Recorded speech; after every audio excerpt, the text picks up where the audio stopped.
العالمين اللهم صل على سيدنا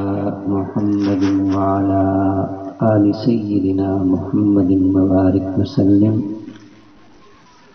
اللهم صل على سيدنا محمد وعلى آل سيدنا محمد وبارك وسلم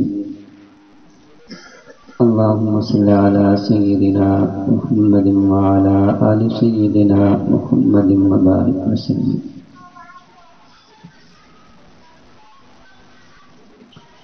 عمل کی اپنی اساس کیا ہے بجز ندامت کے پاس کیا ہے؟ عمل کی اپنی اساس کیا ہے بجز ندامت کے پاس کیا ہے؟ نہیں سلامت تمہاری نسبت میں رات بس آسرا یہی ہے. اس دنیا میں جتنے بھی انسان موجود ہیں ہر انسان یہی چاہتا ہے کہ میں کامیاب انسان بن جاؤں، اور لا محالہ انسان کی چاہت، آرزو اور کوشش بھی یہی ہونی چاہیے کہ میں کامیاب انسان بن جاؤں. اور یہ ہماری خوش قسمتی کہ اللہ رب العزت بھی یہی چاہتے ہیں کہ میرے بندے میرے پاس کامیاب ہو کر کے آ جائیں. اب ہم بھی چاہتے ہیں کہ ہم کامیاب ہو جائیں، اور ہمارا مالک، ہمارا خالق، ہمارا رازق بھی یہی چاہتا ہے. اس کا مطلب یہ ہوا کہ ہمارے لیے کامیابی کا رستہ طے کرنا انتہائی آسان ہے، اور اگر اس کے اندر کوئی رکاوٹ ہمیں نظر آتی ہے یا رکاوٹ ہے تو ممکن ہے اور وجوہات بھی ہو سکتی ہیں، مگر عمومی طور پر اس رستے میں جو رکاوٹ ہوتی ہے وہ ہماری غفلت، ہماری سستی کے علاوہ اور بہت کم ہوتی ہے. اس لیے یہ آج چند باتیں عرض کرے گا، ان باتوں پر ہم نے غور کرنا ہے، اور ان باتوں کو اگر ہم سمجھنے کی کوشش کریں گے تو سمجھ بھی آ جائیں گی، اور اگر ان باتوں پر عمل پیرا ہو جائیں گے تو جو ہم سب کی آرزو ہے، ہماری خواہش ہے کہ ہم کامیاب ہو جائیں، تو وہ آرزو بھی انشاءاللہ ہماری پوری ہو جائے گی. لہذا 4 سے 5 باتیں ہوں گی. ان میں سے پہلی بات جو کامیابی کا پہلا زینہ کہہ سکتے ہیں، پہلی سیڑھی کہہ سکتے ہیں، یا پہلا قدم کہہ سکتے ہیں، وہ ہے اپنے علم کے اوپر عمل کرنا.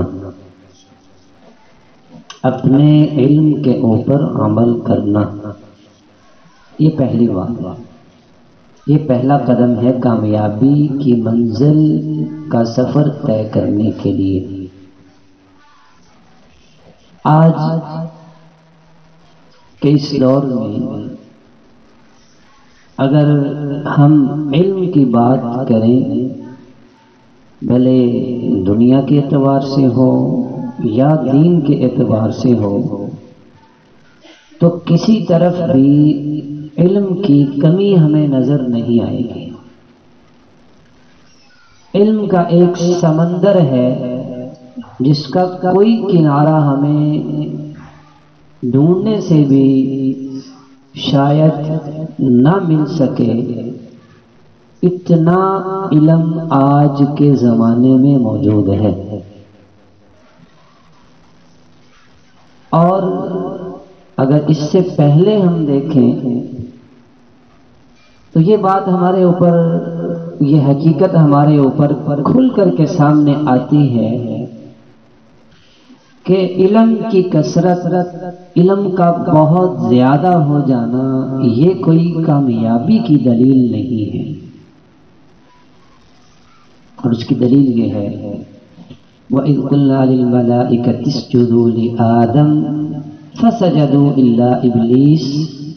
شیطان کے پاس، ابلیس کے پاس، جس کا اصل نام تھا عزازیل،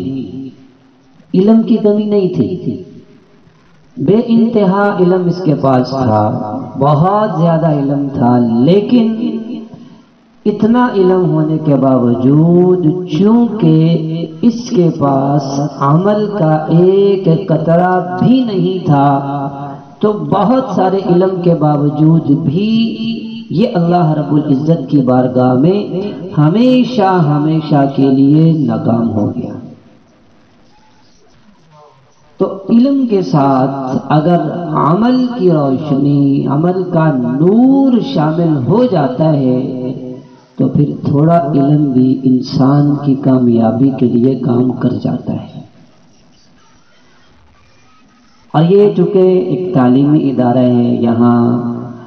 اساتذات موجود ہیں، پڑھنے والی نیک بچیاں موجود ہیں، تو آپ کے ذوق کی خاطر ایک واقعہ بھی عرض کر دیتا ہوں کہ علم کہتے کسے ہیں، علم ہوتا کیا ہے،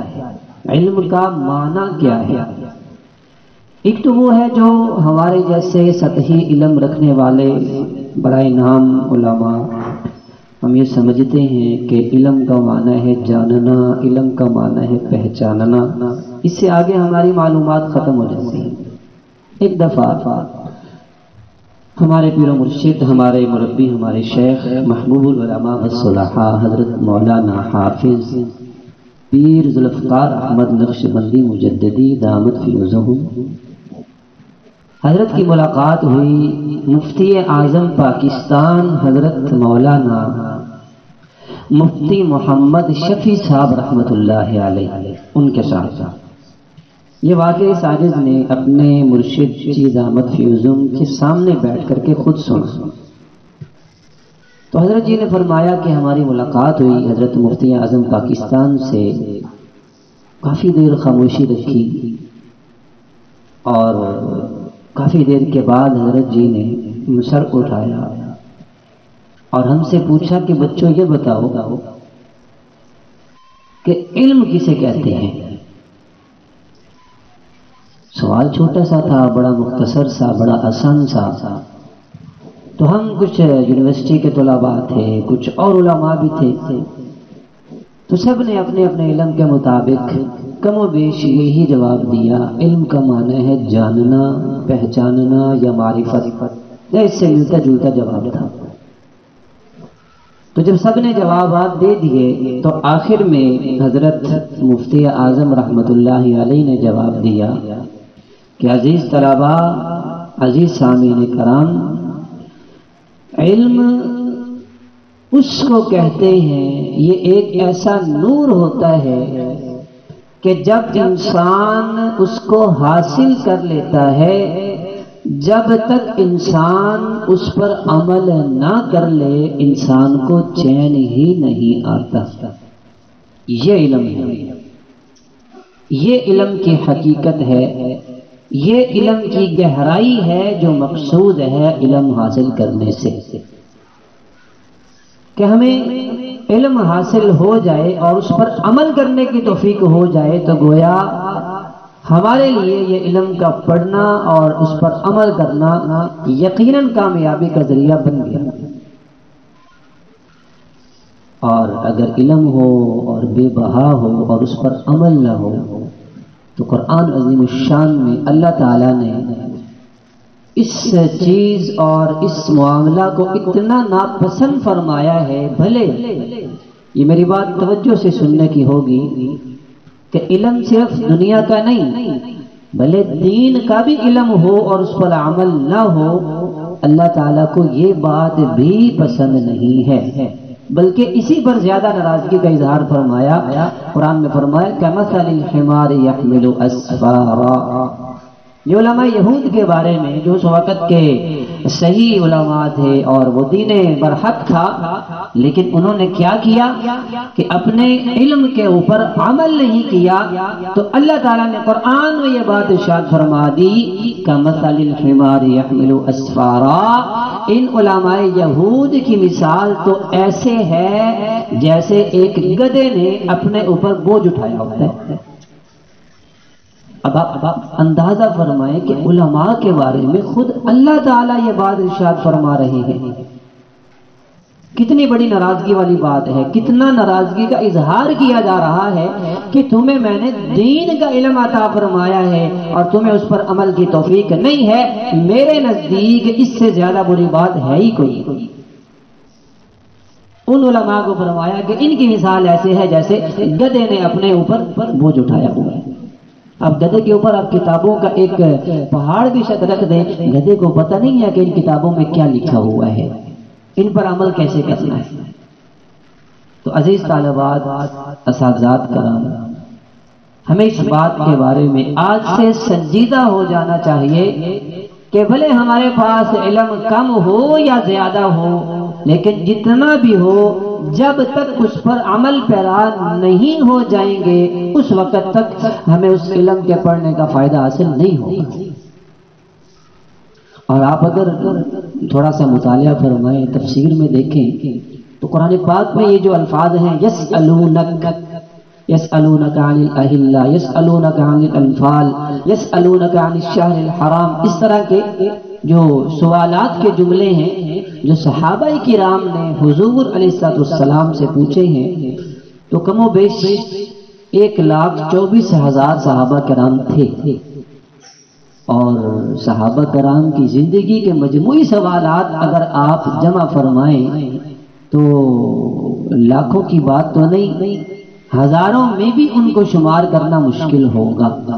یا سینکڑوں میں آئیں گے اور بس ختم ہو جائیں گے، ہزاروں کی طرف مشکل ہے کہ وہ سوالات پہنچ جائیں۔ اس کی بنیادی وجہ تفسیر معارف القرآن میں حضرت مفتی اعظم پاکستان مفتی محمد شفیع صاحب رحمۃ اللہ علیہ نے لکھی ہے کہ صحابہ کرام علم صرف پڑھنے والے نہیں تھے بلکہ علم پر عمل کرنے والے تھے، اس لیے ان کو جتنا علم حاصل ہو جاتا تھا اس پر عمل کرنے کے فکر میں لگ جایا کرتے تھے، اس فکر میں زیادہ نہیں لگتے تھے کہ یہ بھی ہمیں معلوم نہیں ہے، یہ بھی معلوم نہیں ہے، بلکہ جو معلوم ہے دیکھتے تھے کہ اس پر عمل ہے کہ نہیں ہے۔ اور آج ہمارے معاشرے میں ایک غلط فہمی پیدا ہو چکی ہے، ہمیں ایک بہت بڑا دھوکہ لگ چکا ہے، ہم یہ سمجھتے ہیں کہ شاید یہ جو علم ہے اس پر عمل کرنا صرف علماء کے ساتھ خاص ہے، دیندار لوگوں کے ساتھ، تبلیغی جماعت والوں کے ساتھ، جو پیر حضرات ہیں، جو مشائخ ہیں، صوفیاء ہیں، یہ پڑھنے پڑھانے والے ہیں، صرف انہوں نے ہی عمل کرنا ہے، باقی تو کسی کی ذمہ داری نہیں ہے۔ یہ 100% غلط ہے۔ مثال کے طور پر جھوٹ بولنا گناہ ہے، اب یہ علم ہی ہے نا، شریعت کا ایک حکم ہے کہ جھوٹ بولنا گناہ ہے۔ اب آپ یہاں بازار میں چلے جائیں تو کون سا ایسا بندہ ہے، آپ اپنے مسلک سے بھی بے شک آگے چلے جائیں، کون سے مسلک کا ایسے بندہ ہے جو یہ کہتا ہو کہ جھوٹ بولنا گناہ نہیں ہے؟ لیکن اگلی بات، علم تو سب کو ہے، اس پر عمل کتنا کرتے ہیں؟ کیا ہمارے معاشرے میں جھوٹ نہیں بولا جاتا؟ یہاں بازار میں، یہاں گلی میں، گھروں کے اندر بچہ اپنے باپ سے جھوٹ نہیں بولتا، بیوی اپنے شوہر سے جھوٹ نہیں بولتی، شوہر اپنی بیوی سے جھوٹ نہیں، بلکہ آج تو اللہ معاف کرے جھوٹ کو ہم نے بڑا، شیطان نے کیا ہمیں سکھا دیا، بڑا ماڈرن نام دے دیا، کہتے میں نے بہانہ کر دیا۔ بھئی بہانے کو اگر کھولیں گے تو وہ کیا ہے؟ وہ جھوٹ ہے۔ آپ نے حرام کام کیا ہے، یہ تو شیطان کا دھوکہ ہے کہ آپ اس کو بہانہ کہہ رہے ہیں۔ تو اس بات پر عمل کرنا اب صرف علماء کے ذمہ تو نہیں ہے،